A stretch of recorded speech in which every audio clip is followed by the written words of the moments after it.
Hello everyone and welcome back. Today I'll be reviewing the film Mufasa the Lion King. Mufasa the Lion King is directed by Rachel Morrison, written by Barry Jenkins, and stars Aaron Pierre, Kelvin Harrison Jr., Tiffany Boone, Kagiso Lediga, and Preston Nyman.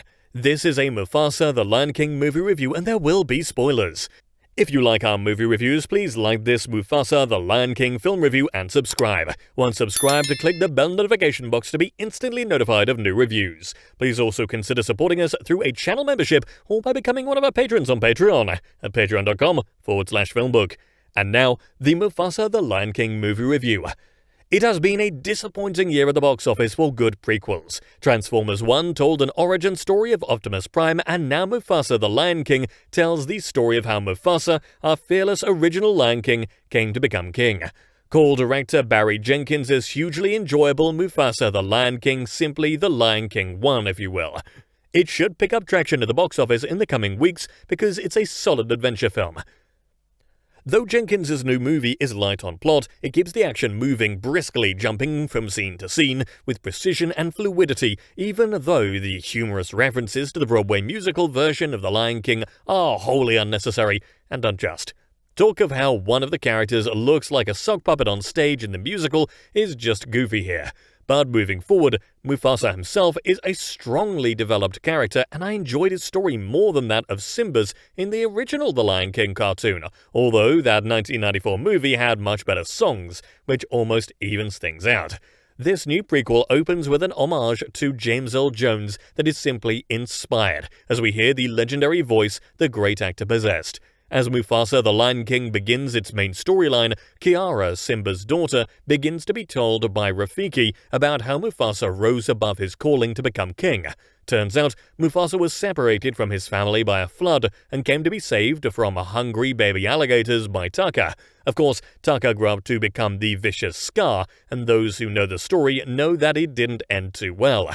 But here the film develops the bond that is formed between Mufasa and Taka as they befriend one another and eventually encounter a group of white lions headed by the vicious Kiros. And of course, there's a love interest to come between Mufasa and Taka, and that is the character of Sarabi. Mufasa pretends Taka saved Sarabi's life at one point to help a brother out, so to speak, but Sarabi eventually learns the truth and forges a deep connection with Mufasa, which complicates an already complicated situation even more. Kiros seeks to take Taka over to his side, and Kiros wants vengeance for a key plot development that occurs in the early portions of the picture. Queen Esha is Taka's mom, by the way, and she's a very headstrong character here within the early parts of the storyline. Esha was accepting of Mufasa even though King Abassi wanted Mufasa to simply stay with the girls. Tragedy eventually strikes and Mufasa and Taka must use their wits to survive in the middle stages of the movie until the plot takes over and gets more heavy-handed with a major elephant sequence, a giraffe or two for good measure, snowy mountain sequences, and just enough action to scare the very little ones but keep the adults entertained. Go figure. Seth Rogen and Billy Eichner do their humorous antics as Pumbaa and Timon, respectively.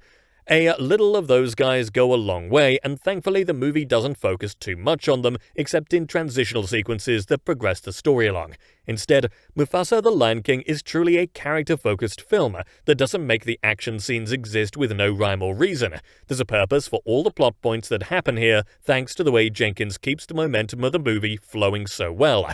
The primary voiceover cast simply can't be beat. From Aaron Pierre's very distinct Mufasa to Kelvin Harrison Jr.'s insecure and initially timid Taka, the characterizations are on point. I only wished there was more of a storyline that had more things happen of great significance. Since we know where the story is going, there is precious little in terms of big twists and turns that suggest we may not get the final outcome we all know, and that detracts from the overall quality of the picture. Still, Mufasa the Lion King is an adventure movie like no other. It does honor the legacy of James Earl Jones and will please fans of the Lion King original cartoon and the 2019 live-action movie. Jenkins keeps the film's heart in the right place despite the problems the main characters have.